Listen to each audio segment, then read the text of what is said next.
Nah, kemudian selanjutnya adalah kulit kulit sensitif. Nah, kulit sensitif itu ada yang memang dia sensitif secara alami dari lahir udah sensitif, ya cuci muka aja dia langsung perih-perih atau gatal-gatal, ya alergi. Ada yang namanya sensitif itu disebabkan karena skin barrier-nya rusak. Ya, nah skin barrier rusak itu disebabkan karena apa? Nah ini, ya bisa disebabkan karena terlalu sering cuci muka pakai sabun yang tadi saya bilang pH-nya tinggi, ya nggak pakai udahlah pakai kayak gitu, nggak pakai pelembab pula. Ya wassalamualaikum gitu kan. Nah kemudian nih, ya terutama nih para pekerja biasanya ya mereka cuci muka ya tiap wudhu cuci muka pakai sabun, saya pernah lihat soalnya. Terus udah gitu habis cuci muka enggak ditambahin pakai pelembab, cuma pakai foundation doang. Ya pakai foundation itu dia biasanya, kenapa foundation itu bisa awet, karena dia pakainya minyak teman-teman, ada kandungan minyaknya. Nah itu yang akhirnya menyumbat pori-pori, makanya orang-orang yang dia make up tebal umumnya mereka pada jerawatan, ya karena pori-porinya tersumbat. Ya terus udah gitu ruangannya ruangan ber-AC pula, di mana yang namanya AC itu dia menyedot kadar air di kulit. Coba aja teman-teman seharian dia di dalam ruangan ber-AC, kulit pasti kering. Ya karena memang yang namanya AC itu dia menyedot ya, menarik kadar kadar kelembaban yang ada di sekitarnya, termasuk adalah kadar air yang ada di dalam kulit kita. Makanya kalau mau tidur ya usahakan pastikan teman-teman pakai moisturizer tuh. Kalau misalnya teman-teman ruangannya kamarnya ber-AC ya. Nah, atau pakai hand body gitu ya. Nah, kemudian paparan sinar matahari dan polusi juga menyebabkan kulit jadi sensitif ya karena kulitnya terbakar. Ya, teman-teman. Tuh, terus pemakaian skincare yang terlalu keras yang tadi saya bilang zat aktif yang dia sifatnya mengeksfoliasi kulit, maksain diri untuk tetap dipakai ya. Nah, akhirnya yang terjadi kulitnya malah iritasi. Nah, kemudian faktor usia ya yang disebabkan karena produksi minyak alami ini menurun. Ya, makanya kalau untuk orang-orang yang dia usianya udah 40 tahun ke atas, moisturizer itu wajib banget ya. Nah, kemudian faktor cuaca, ya ini juga berpengaruh teman-teman ya. Kayak misalnya saya kalau udah habis naik gunung, pasti kulitnya kering.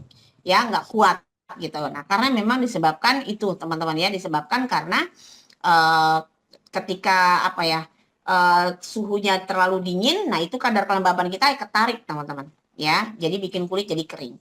Ya, nah ini perbandingan antara kulit yang sehat dengan kulit yang tidak sehat. Ya, kalau kulitnya mengelupas, maka dia tidak ada perlindungan. Makanya kenapa disebabkan sebagai barrier ya, lapisan barrier atau lapisan pertahanan skin barrier. Karena ini lapisan yang melindungi kulit kita dari serangan bakteri, dari virus, dan juga membantu melindungi dari paparan sinar matahari salah satunya supaya dia nggak langsung kena ke sini. Tapi tetap aja sekuat-kuatnya sih skin barrier tetap kita harus lindungi gitu ya. Nah, kalau skin barrier-nya bagus ya, maka kadar kelembaban di dalam kulit ini juga akan tetap terjaga dengan baik. Nah, sementara sebaliknya, ketika di sininya rusak, terbuka, ya teman-teman kondisi kulitnya ini terbuka, skin barrier-nya, ya, maka di sininya juga akhirnya berantakan nih, ya. Si stratum corneum yang di sini tempat menyimpan kadar air juga nih yang hyaluronic acid ada di sini, ya. Nah, baru ya akhirnya ya kadar kelembaban ini akhirnya menguap dengan begitu mudah. Nah, dengan kondisi kulit yang kayak gini, ini rentan banget kena bakteri, rentan banget kena virus. Makanya orang-orang yang dengan kondisi kulitnya kayak begini gampang banget kena jerawat. Ya, kulitnya meradang, kena bakteri, nggak ada perlindungannya, langsung jadi jerawatan. Gitu ya, teman-teman ya. Nah, oke, kemudian terus gimana caranya untuk bantu mengatasi skin barrier yang rusak? Nah, ini dua andalan kita nih, ya. Si sabun wajah ini dan juga si moisturizer ini, ya. Nah, jadi gunakan, ya kita bisa sarankan. Jadi makanya kenapa ketika berkonsultasi, orang berkonsultasi dengan kita minta, coba boleh nggak dikirim fotonya, kondisi terkini pada kulitnya kayak gimana, gitu ya. Nah, dengan dia ngirimin foto, kita jadi bisa tahu kondisi wajahnya, teman-teman. Oh, kondisi wajahnya ternyata begini. Jadi kita bisa kasih rekomendasi yang tepat. Karena kadang-kadang ada orang yang dibilang, aku flek, ternyata pas ngirimin, wah ternyata bukan cuma sekedar flek kulitnya, ya ternyata kulitnya tuh sensitif ya, merah-merah, ada kemerahannya teman-teman ya. Nah, Ini cara mengatasinya ini tadi ya, gunakan gentle cleanser, ya, gunakan toner dan serum hydrating, ya. Kalau kemarin itu teman-teman saya tambahin Hydro Boost, ya, itu sebenarnya nanti mungkin nextnya kita akan bikin tonernya juga teman-teman, tapi menyusul karena itu sebagai additional aja tambahan, jadi walaupun nggak pakai juga nggak apa-apa. Nah, tapi kan kita di dalam serum yang brightening itu kita udah ada ya, yang serum brightening itu udah ada hyaluronic acidnya, ada gliserin dan ada panthenol juga, yang untuk membantu menjaga kadar kelembaban kulit dan memperbaiki lapisan kulit, ya. Nah, cuma oh ya, skin barrier rusaknya harusnya tambahin serum brightening ya, lupa. Cuma kalau misalnya kondisinya yang sensitif banget, jangan dulu dikasih brightening, teman-teman. Ya, jadi kita bisa sarankan bisa gunakan serum brightening kalau kondisinya udah nggak merah-merah, udah nggak iritasi. Jadi kalau di sini dalam kondisi merah-merah dan iritasi, jangan kasih serum brightening dulu, oke? Pelembab wajib pilih yang menenangkan, ya. Nah, di dalam pelembab kita ini dia ada ceramide. Ya, ceramide ini dia tuh ibaratnya kayak batu bata yang nambel bolong-bolong, ya, yang nambel dinding yang udah bolong-bolong. Nah, ini si ceramide. Nah, jadi yang kita punya ini memiliki 5 kali kekuatan ceramide, ya, yang artinya moisturizer kita ini dia bisa membantu untuk memperbaiki, ya, ibaratnya kayak nambel lagi, nyulam lagi lapisan-lapisan kulit yang udah sobek-sobek, teman-teman, ya. Nah, sementara hyaluronic acid ini untuk yang menguatkan, ya, menguatkan atau merekatkan satu sama lain. Nah, ini si hyaluronic acid, ya. Nah, kemudian ada Centella asiatica ini juga yang lagi tren banget di mana sekarang skincare pasti pakainya ini juga salah satunya karena dia menenangkan kulit. Dan squalan ini ya dia ada kandungannya seperti agak minyak, tapi bukan minyak yang bikin kulit jadi berminyak, enggak, tapi yang untuk membantu melembutkan kulit, ya. Nah, karena fungsinya adalah ini centella menenangkan kulit, ini melembutkan kulit, ya, sehingga di paket komplit banget nih teman-teman, ya, di dalam si Hydra Sera ini. Kemudian pakai sunscreen setiap pagi, ini wajib juga. Batasi cuci muka hanya 2 kali sehari. Nah, ini teman-teman perlu juga untuk nanti direkomendasikan ke pasien atau ke customer ya, sorry. Hindari skincare yang mengandung alkohol tinggi, pewangi atau eksfolian yang keras ya. Nah, ini kita bisa sarankan ke customer kita nantinya, ya. Hindari, biasanya kan kadang-kadang oh aku pakai toner, oh aku di ini biar jerawatnya ini pakai alkohol biar nggak kena bakteri apa segala macam. Jangan. Kita bilang kurangi penggunaan alkoholnya gitu ya, teman-teman. Nah, terus juga kita sarankan untuk dia minum air yang cukup, ya, dan jaga kelembapan ruangan gitu ya. Jadi kalau misalnya nggak butuh-butuh banget pakai AC, nggak usah pakai AC gitu ya. Nah, kemudian untuk masalah yang ketiga ini adalah kerutan ya. Keempat ini ya, keempat. Kerutan atau kulit yang kendor. Nah, ini biasanya terjadi di usia 35 tahun ke atas. Ya, nah penyebabnya ya ini. Salah satunya adalah faktor usia. Ya, ketika terjadi penurunan produksi kolagen dan elastin. Nah, penurunan kolagen dan elastin ini juga salah satunya berpengaruh karena apa, teman-teman? Terpengaruh karena kadar kelembaban air yang udah menurun. Ketika kadar airnya menurun, maka secara otomatis itu akan pengaruh kepada produksi kolagen dan elastin. Ngadat.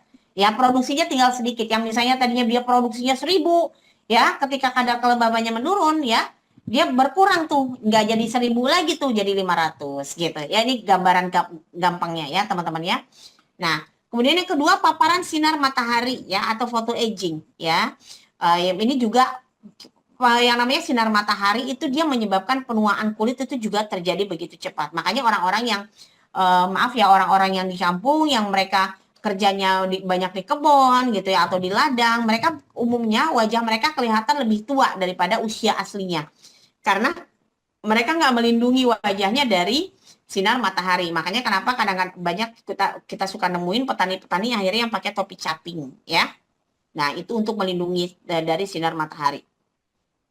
Nah, kemudian dehidrasi ya. Nah, dehidrasi kulit ya. Yang tadi saya bilang kulitnya kering. Kemudian kebiasaan wajah juga berpengaruh. Misalnya kita banyak gini ya, akhirnya muncul nih tanda 11. Tidur terlalu larut malam bikin kulit juga jadi kusam dan kendor. Posisi tidur yang miring terus akhirnya kebentuklah tuh ya kerutannya di area yang itu aja. Ya.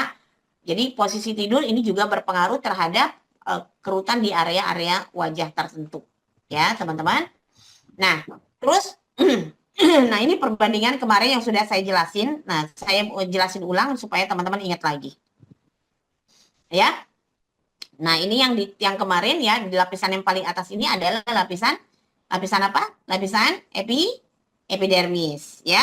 Nah, di sini yang tersimpannya tadi ya teman-teman ya, yang tersimpan si hyaluronic acid atau kadar air ya yang ada di sini. Kemudian di sini ada yang namanya kolagen. Nah, ini kolagen yang dia menjadi penopang supaya kulitnya tetap bisa kokoh kencang. Nah, sementara di antara kolagen-kolagen ini dia terseliplah si elastin-elastin yang membantu juga untuk menopang si kolagen agar bisa berdiri kokoh. Jadi kolagen menopang kulit untuk kokoh, si elastin membantu menopang supaya si kolagen dia bisa berdiri kokoh. Ya. Nah, tapi di dalam sini juga dia terkandung hyaluronic acid juga. Makanya kenapa kulit butuh hyaluronic acid secara mendalam. Nah, ini yang lemak ya, ini gak usah dibahas yang lemak. Oke. Nah, terus kalau misalnya untuk yang kulitnya udah kerut, yang udah kendor, solusinya apa? Nah, ini teman-teman yang paket ultimate ini yang kita bisa sarankan kepada mereka. Ya. Nah, kita bisa kasih tahu rutin pakai sunscreen ya. Kemudian gunakan serum anti-aging ya, retinol, peptide, vitamin C dan nih, ini ada di dalam si Hydraform. Bahkan di dalam si Hydraform ini udah ada kandungan anti-aging terbaru yang namanya argirellin, teman-teman. Teman-teman pasti tahu yang namanya suntik botox. Nah, suntik botox itu kan untuk mengurangi kerutan supaya mukanya tuh kelihatannya kaku dan kencang, ya. Nah, di dalam Hydraform ini kita punya yang namanya argirellin yang efeknya sama seperti kita melakukan suntik botox. Ya, hanya aja memang hasilnya nggak seinstan kalau suntik botox. Tapi untuk penggunaan jangka panjang ini hasilnya pasti bagus banget teman-teman. Ya, kerutannya berkurang, kulit kelihatan lebih kencang. Kemudian juga ada kandungan peptide-nya untuk membantu mengurangi kerutan ya pada wajah. Nah, vitamin C-nya ada di dalam Hydra Bright. Ya, nah di dalam Hydraform ini juga dia sudah ada kolagennya juga teman-teman. Ya, nah terus juga pilih pelembab yang memperbaiki skin barrier dan melembabkan secara intensif. Nah ini kita punya Hydra Sera. Ya, nah seperti itu. Kemudian kita juga bisa sarankan, kita bisa tanya, ya ibu pola makanannya bagaimana, cukup minum air atau enggak ya. Kemudian kita bisa sarankan juga untuk dia tetap konsumsi makanan-makanan yang kaya dengan antioksidan, suplementasi ya, dan juga mengkonsumsi makanan yang tinggi protein. Karena makanan yang tinggi protein ini dia bisa membantu untuk mengencangkan kulit. Ya. Jadi buat teman-teman yang usianya udah 40 tahun ke atas penting banget untuk meningkatkan asupan protein. Ya. Jadi kalau mau kulitnya kencang, nggak cuma bisa berharap dari skincare aja. Kalau kita pakai Hydraform, ntar kencangnya dibuka doang. Ya ntar bagian yang lain kendor gitu ya. Nah kalau mau seluruh badannya itu kencang ya maka pola makannya sekarang porsinya udah mulai diperbaiki ya, menu makanannya udah mulai diperbaiki ya, kurangi yang makanan-makanan yang tinggi karbohidrat ya, tapi tingkatin makanan-makanan yang mengandung protein ya supaya badannya juga jadi kencang ya, kulitnya tetap kencang. Nah